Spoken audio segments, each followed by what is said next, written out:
নমস্কাৰ দৰ্শকসকল, AC news অসমৰ তৰফৰ পৰা মই দীপাঞ্জলি দাসে আপোনালোক সকলোকে স্বাগতম জনাইছোঁ। প্ৰিয় দৰ্শক, যোৱা 4 জুলাইত আমি ইউটিউব চেনেলৰ ফেক ফুল ডিবেটত এটা ভিডিঅ' চাইছিলোঁ যে ভাৰত এইছে বনেগা সোনে কা চিৰিয়া, অৰ্থাৎ কলিযুগত সত্যযুগৰ আৰম্ভণি ভাগ 7। এই ভিডিঅ'টো সন্ত ৰামপাল মহাৰাজে যে কলিযুগত সত্যযুগ স্থাপন কৰিব এই বিষয়ে বিশদভাৱে বৰ্ণনা কৰা হৈছে। মই এতিয়া লগ পাইছোঁ সন্ত ৰামপাল মহাৰাজৰ ভালেকেইজন শিষ্যক। আহকচোন এই ভিডিঅ'টো সম্পৰ্কে তেওঁলোকে কি কয় এই বিষয়ে জানো। নমস্কাৰ। 4 জুলাই ভিডিঅ'টো আপুনি চাইছিলেনে? হয়, চাইছিলোঁ। সেই সম্পৰ্কে আপুনি কি ক'ব? হয়, সেই সম্পৰ্কে কোৱাৰ আগতে মই পোনপ্ৰথমে ক'ব বিচাৰোঁ যে জগতগুৰু তত্ত্বদৰ্শী সন্ত ৰামপালজী মহাৰাজ পূৰ্ণ পৰমাত্মা কবিৰ চাহেবৰ অৱতাৰ হয়। তেখেতে বৰ্তমান অন্নপূৰ্ণা মহিমৰ জৰিয়তে বিভিন্ন সমাজ সংগঠনমূলক কাম কৰি আহিছে। এই অন্নপূৰ্ণা মহিম যিটো অভিযান চলাই আছে, তেখেতে সেই অভিযানৰ জৰিয়তে বানপীড়িত লোকক, বানাক্ৰান্ত লোকক সহায় কৰিছে। তেখেতলোকৰ যিসকলৰ কৃষকসকলৰ যি আৰ্থিক সমস্যা, লগতে বানৰ ক্ষেত্ৰত তেখেতৰ যিবিলাক সমস্যাত তেওঁলোকে বুৰ গৈ আছিলে, সেই তাৰ পৰা তেওঁলোকক উদ্ধাৰ কৰিছে, যাৰ বাবে বিভিন্ন প্ৰান্তৰ পৰা কৃষকসকলে তেওঁলোকক কৃষক মচিহা ৰূপে সন্মানো জনাইছে তেখেতৰ হাৰিয়ানা প্ৰান্তত গৈ। আৰু তাৰ লগতে খোৱা পানীৰ ব্যৱস্থা বা আমাৰ দুখীয়া গৰীবসকলৰ যি অন্ন বাসস্থান আদি যিমান প্ৰব্লেম আছে, যিমান যি সমস্যা, সকলোবিলাক দূৰ কৰি আহিছে। লগতে তেখেতে শাস্ত্ৰৰ আধাৰত যি আধ্যাত্মিক জ্ঞান দিছে, তাৰ জৰিয়তে আমাৰ সমাজৰ পৰা যৌতুক মুক্ত বিবাহ, যৌতুক প্ৰথা উচ্ছেদ কৰিছে। নিচাযুক্ত দ্ৰব্য সেৱন কৰাৰ ফলত যি বিশৃংখলতাৰ পৰিস্থিতি সৃষ্টি হয় আমাৰ সমাজত, তেনে পৰিস্থিতিৰ পৰা যুৱ সমাজক বৰ্তমান তেখেতে ৰক্ষা কৰি আহিছে। যিসকল আমাৰ ভকত আছে, যুৱকসকল বা যিমান লোক আছে, যুৱক হওক বৃদ্ধ হওক, তেওঁলোকে নিচাযুক্ত দ্ৰব্যত হাত নলগায়। আৰু তাৰ লগতে মই বিশেষভাৱে ক'ব বিচাৰোঁ যে আমাৰ অসমত ইতিমধ্যে 4 জুলাইত যিটো আমাৰ ভিডিঅ' পাব্লিছ হৈ গৈছে যে কলিযুগত আমাৰ সত্যযুগৰ আৰম্ভণি, যিটো আৰম্ভণি হৈছে ভাগ 7, তাত তেখেতে দেখুওৱা হৈছে ভিডিঅ'ত আমাৰ অসমৰ কামৰূপ জিলাৰ এটা প্ৰান্তত কেওটপাৰাত পানীৰ এটা যিটো প্ৰবন্ধ কৰিছে, যিটো ব্যৱস্থা কৰিছে সন্ত ৰামপালজী মহাৰাজৰ জৰিয়তে ব্যৱস্থা কৰা হৈছে। সেই গাঁৱত পানী আজি যোৱা বিগত 50 বছৰ ধৰি ভীষণ সংকটত ভুগি আছিলে।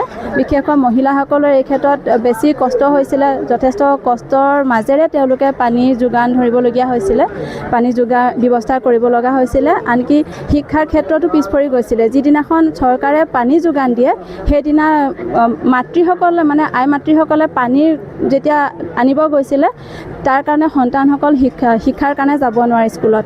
তেনেধৰণৰ এটা পৰিস্থিতিৰ তাতে সৃষ্টি হৈছিলে। আৰু বিশেষকৈ পানী চৰকাৰে তাত যথেষ্ট চেষ্টা কৰিছে। চৰকাৰে চেষ্টা কৰিও তাত পানীৰ ব্যৱস্থা কৰিব পৰা নাছিলে। আৰু লগতে যেতিয়া চৰকাৰৰ ফালৰ পৰা যেতিয়া পানীৰ কোনো ব্যৱস্থা তাত নোৱাৰিলে তেওঁলোকে কৰিব, তেতিয়া হাইড্ৰলজিকেল ছাৰ্ভে, যিটো এইটো এনেকুৱা এটা ছাৰ্ভে হয় য'ত মাটিৰ গঠন পৰীক্ষা কৰা হয় আৰু তাত পানীৰ কিমানটো স্তৰৰ তললৈকে পানী পোৱা যাব নে নাযায়, সেই বিষয়ে পৰীক্ষা নিৰীক্ষা কৰা হয়। বৈজ্ঞানিকৰ জৰিয়তে পৰীক্ষা কৰি তেওঁলোকে তাত জনাই দিছিলে বৈজ্ঞানিকসকলে যে এখন শুকান পাহাৰ হয়, ইয়াত আপোনাৰ পানীৰ কোনো ব্যৱস্থাই নাই।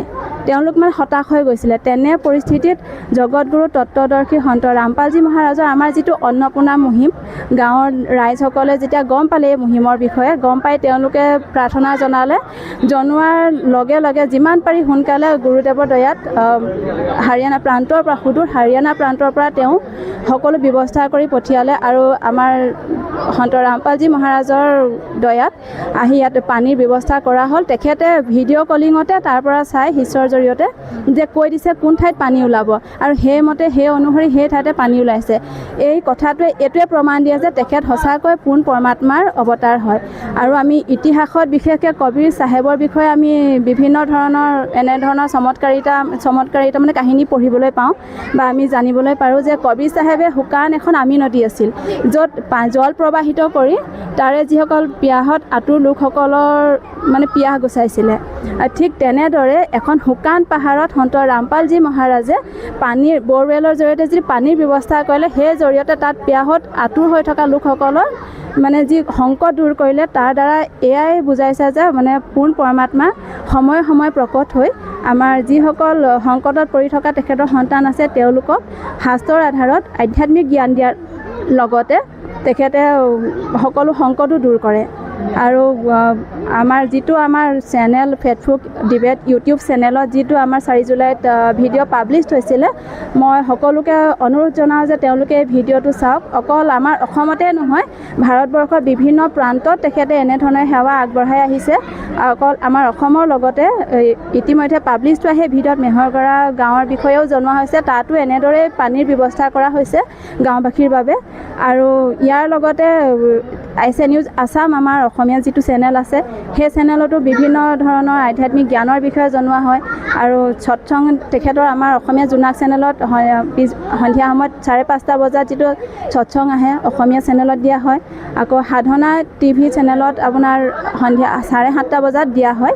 এই সকলোখিনি শাস্ত্ৰৰ আধাৰত আধ্যাত্মিক জ্ঞান যিখিনি দিয়া হয়, সকলো ধৰ্মৰ জাতি ধৰ্ম বৰ্ণৰ নিৰ্বিশেষে কোৰাণ, বাইবেল, গীতা, পবিত্ৰ শাস্ত্ৰ, বেদ, পুৰাণ সকলো আধাৰত আধ্যাত্মিক জ্ঞানৰ প্ৰচাৰ কৰা হয়।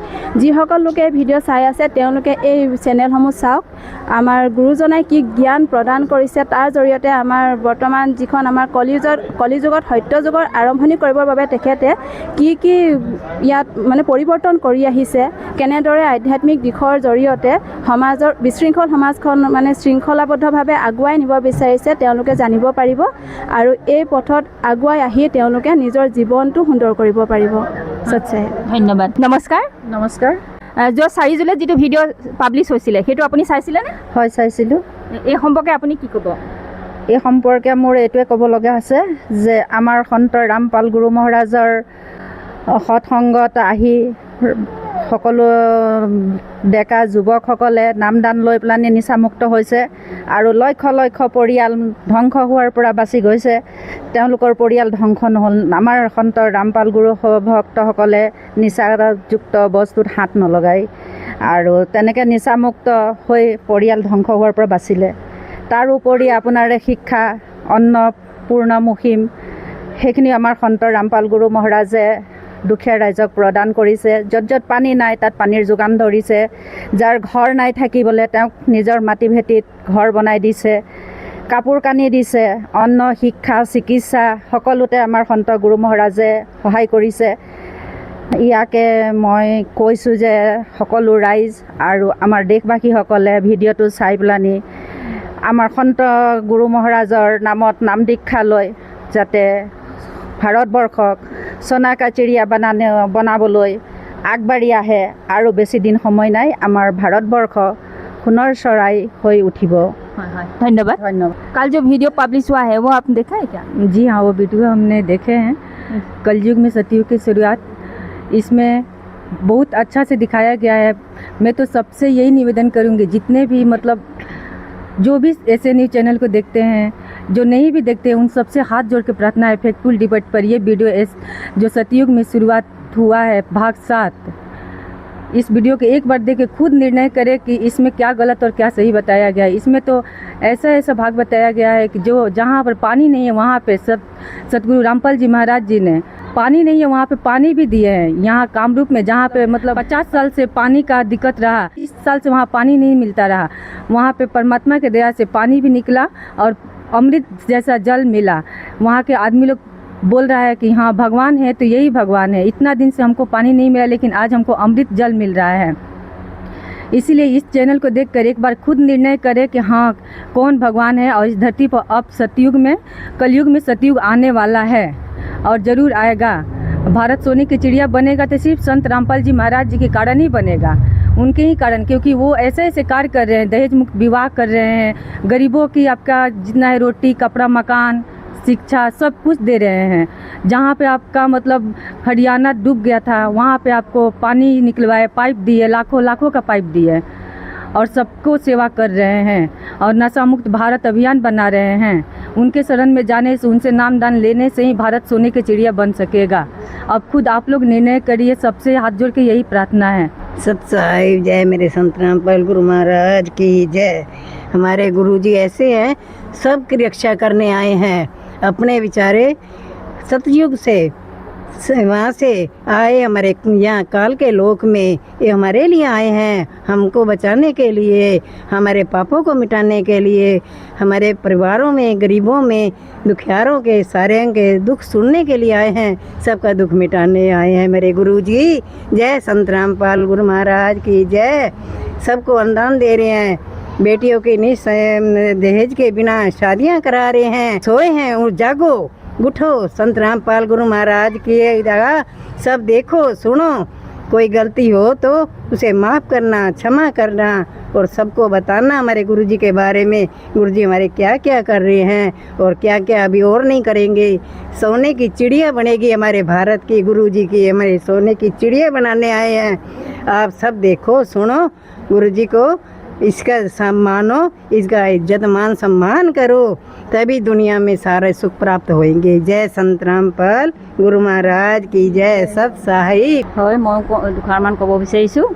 আমাৰ সন্ত ৰামপালজী মহাৰাজে গুৰু মহাৰাজে আমাৰ সমাজৰ কাৰণে বহুতো কাম কৰিছে, যেনেকৈ ডেকা প্ৰজন্মৰ কাৰণে নিচামুক্ত সমাজ গঢ়িছে আৰু যৌতুকমুক্ত বিবাহ কৰিছে, আৰু সমাজৰ কাৰণে যি দুখীয়া পৰিয়াল আছে, দুখীয়া পৰিয়ালৰ কাৰণে অন্নপূৰ্ণা মুহিম চলাই আছে, আৰু যিখিনি নেকি আমাৰ দেশত বানপানী হয়, বানপানীৰ পৰা ৰক্ষা কৰিছে, আৰু য'ত নেকি পানী নাই, পানীৰ সমস্যা নাই, সেইখিনি পানীৰ যোগান ধৰিছে।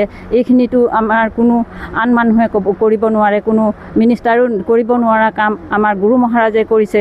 গতিকে গুৰু মহাৰাজ আমাৰ পৰমাত্মাৰ অংশ হয়। গতিকে আপোনালোকে সকলোৱে গুৰু মহাৰাজৰ চৰণত আহক আৰু গুৰু মহাৰাজৰ চৰণত শৰণাগত হৈ আপোনালোকৰো নিজৰ কল্যাণ কৰক। সত সাহিব। ধন্যবাদ।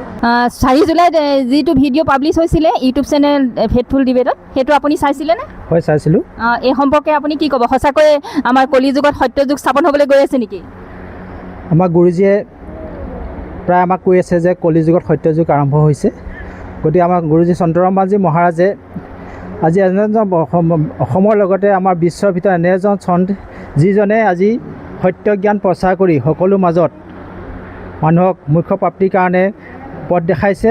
তাৰ লগতে তেখেতে আমাৰ যিমান আমাৰ বিশ্বত যিমানবিলাক আমাৰ কৃষক আছে, আমাৰ যিমানবিলাক মজদুৰ আছে, দুখীয়া মানুহ আছে, যিসকলে এসাঁজ খাই এসাঁজ খাবলৈ নাপায়, তেওঁলোকৰ কাৰণেও গুৰুজীয়ে অন্নপূৰ্ণা মহিমৰ দ্বাৰা এনেকুৱা বিশেষ মহিমৰ দ্বাৰা সকলোকে উদ্ধাৰ কৰিবলৈ চেষ্টা কৰিছে। তাৰ লগতে আজি দেখা গৈছে যে আমাৰ যোৱা 4 তাৰিখৰ যিটো আপোনাৰ ফেথফুল ডিবেট চেনেলত যিটো আমাৰ প্ৰচাৰিত হৈছিলে, গতিকে সেই অনুষ্ঠানত আমাৰ অসমৰ বিষয়ে গুৰুজীয়ে দেখাইছে যে অসমৰ গুৱাহাটীত যেনেকুৱা এটা অঞ্চল, যিটো অঞ্চলত নেকি আজি 50 বছৰে পানী নাই, অসম চৰকাৰৰ জল বিভাগেও 800 মিটাৰ বহুৱাইও পানী নাপালে, সেই অঞ্চলত আমাৰ গুৰুজীয়ে দয়াত এভেইলেবলকৈ মানে সকলো অঞ্চলৰ প্ৰায় 90 ঘৰমান আছে, সকলোৱে পানীৰ কাৰণে তাৰমানে হাহাকাৰ কৰিব লগা হোৱা নাই। এতিয়া বহুত তেখেতলোকে আনন্দ পাইছে, তেওঁলোকৰ মতেও আজি যেন ভগৱানে আহি আমাক উদ্ধাৰ কৰিছে যেনেকৈ কৈছে। গতিকে বৰ্তমান সন্ত ৰামপালজী আমাৰ গুৰু মহাৰাজে গোটেই বিশ্বতৰ লগতে কোনো ভেদাভেদ নাৰাখি সকলোকে মুঠতে উদ্ধাৰ কৰিবলৈ আহিছে। কৃষক মজদুৰ সকলোকে মুঠতে যিমান পাৰে উদ্ধাৰ কৰিছে। তেতিয়া কৃষক মজদুৰসকল যদি আগবাঢ়ি আহে, তেতিয়া অসমখনৰ লগতে ভাৰতো আগবাঢ়ি যাব আৰু উন্নতি হ'ব। তাৰ কাৰণে গুৰুজীয়ে চেষ্টা কৰিছে। গতিকে কলিযুগৰ সত্যযুগ এই আৰম্ভণি বুলি আমি ক'ব পাৰোঁ। গতিকে মোৰ ফালৰ পৰা বৰ্তমান ইমানকে কৈছোঁ। ধন্যবাদ। ধন্যবাদ। নমস্কাৰ। নমস্কাৰ ছাৰ। 4 তাৰিখৰ যিটো ভিডিঅ' সেইটো আপুনি চাইছিলনে? হয়, চাইছিলোঁ। এই ভিডিঅ'টো সম্পৰ্কে কি ক'ব? সঁচাকৈ কলিযুগত সত্যযুগ স্থাপনৰ আৰম্ভণি হ'বনে, হৈছেনে? সঁচাকৈ আমাৰ সন্ত গুৰু মহাৰাজদেৱে কলিযুগৰ সত্যযুগ পুনৰ স্থাপন কৰিছে। গুৰুদেৱে কৈছে যে সেই কাম আদমি ঔৰকে কাম আনা, মানে আমি মনুষ্য জন্ম পাই পেলাই যদি আমি অকল নিজৰ স্বাৰ্থৰ মাজতে সীমিত থাকোঁ, তেনেকুৱা নহয়। আচলতে আমি আনৰ প্ৰতি সহানুভূতি, সহায় সহযোগিতা কৰিব লাগে। সেইটোৱে আমাৰ দিশ নিদৰ্শন দেখুৱাইছে আমাৰ সন্ত গুৰু মহাৰাজদেৱে। আৰু সকলো আমাৰ সেৱকসকল, তেখেতৰ শিষ্য যিমান আছে, সকলো অন্নপূৰ্ণা মহিমৰ লগত জড়িত থাকি সকলোখিনি সেৱাই মানৱতাৰ সেৱাৰ কৰিছে। আৰু সঁচাকৈ মানে মই সকলো ভাৰতবাসীৰ সকলো মনুষ্যৰ কাৰণে মই মোৰ ফালৰ পৰা এটা মেছেজ দিব বিচাৰিছোঁ। এই ধৰতী মানে এই সংসাৰ, এই ব্ৰহ্মাণ্ডত পৰমেশ্বৰ আহিছে সন্ত ৰামপালজী গুৰু মহাৰাজৰ ৰূপত। আৰু তেখেতে নিজৰ স্পষ্টীকৰণো দিছে যে জীৱ মানুহে কেতিয়াও ভগৱান হ'ব নোৱাৰে, কিন্তু ভগৱানে মানুহৰ ৰূপ ল'ব পাৰে। সেই গতিকে মই ক'তো প্ৰাৰ্থনা কৰিছোঁ সন্ত ৰামপালজী গুৰু মহাৰাজৰ ওচৰত নাম দীক্ষা লৈ মানৱ জীৱনৰ আত্মকল্যাণ কৰক। তেখেতে পূৰ্ণ ব্ৰহ্মৰ কবি চাহেবৰ অৱতাৰ হয়। সৎ চাহেব ধন্যবাদ। अब बनेगा देश हमारा हिंदुस्तान सोना का चिड़िया। संत रामपाल जी महाराज पूर्ण ब्रह्म है, कबीर साहब का अवतार जो हरियाणा में अवतरित लेके आए हुए हैं।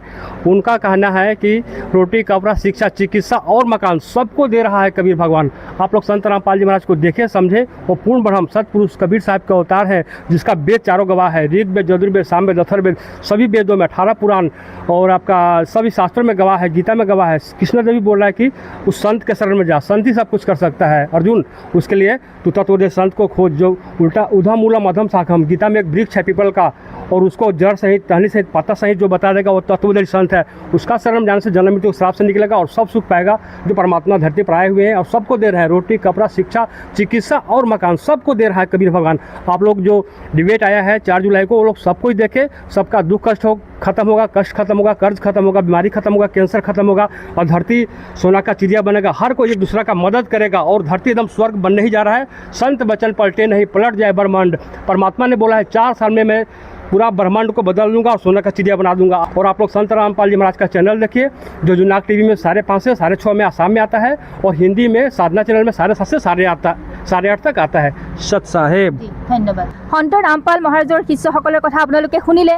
গতিকে ইউটিউব চেনেল ফেকফুল ডিবেটত যিটো ভিডিঅ' ইতিমধ্যে পাব্লিছ হৈ গৈছে 4 জুলাই তাৰিখে, ভাৰত বনেগা এছে সোনে কা চিড়িয়া, অৰ্থাৎ কলিযুগত সত্যযুগৰ আৰম্ভণি ভাগ 7, এই ভিডিঅ'টো আপোনালোকে চাওক, আমিও নিশ্চয় চাম।